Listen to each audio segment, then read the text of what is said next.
I'm Barbara. I'm the chair of Clyne Valley Community Project. We're a volunteer organisation and our mantra is to care for and share Clyne Valley.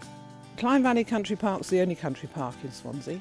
700 acres, but a lot of people only walk down the central path and don't realise what's either side of it. Clyne Valley, which is situated in Swansea, is also part of the National Cycling Network, or the National Cycling Route number 4. On top of that, it spreads from the seafront in Blackpill all the way to Gower, and where we are at the moment is where the old train line used to run through. So Clyne Valley Community Project was established many years ago, and its main purpose is to make sure the valley is available and accessible for all the people, not just in Swansea but across South Wales, because it has so much to offer, not just the history and the culture and the heritage, but also the wildlife, flora, fauna, everything.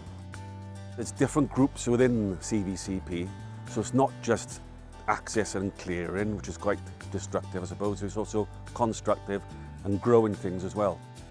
A chap from what was then the Gower AONB approached me and said that they were going to bid for some funding in order to open up the valley and to care for it. And I thought, this is exactly what we want, having struggled for so many years.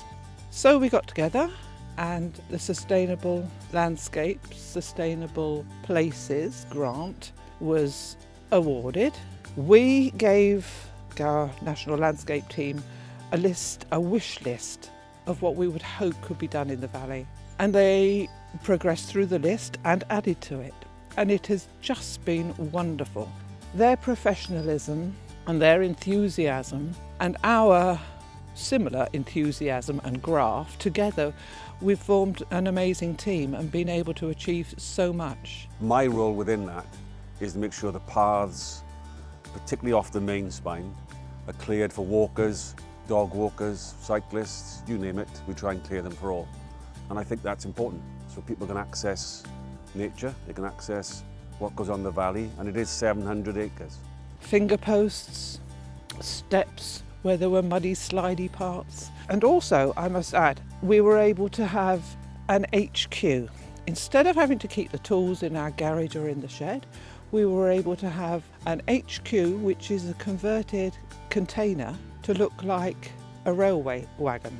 And it's parked by the railway inn, where Clyne Station once was. So we rely on funding to keep going, and without that funding we wouldn't have the necessary tools to maintain the work that we're doing.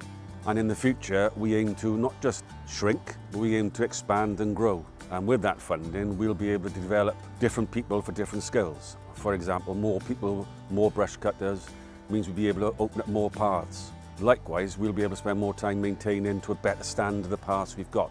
So without that funding, it just wouldn't happen. The investment ensures that people will be able to come and enjoy the valley for years to come.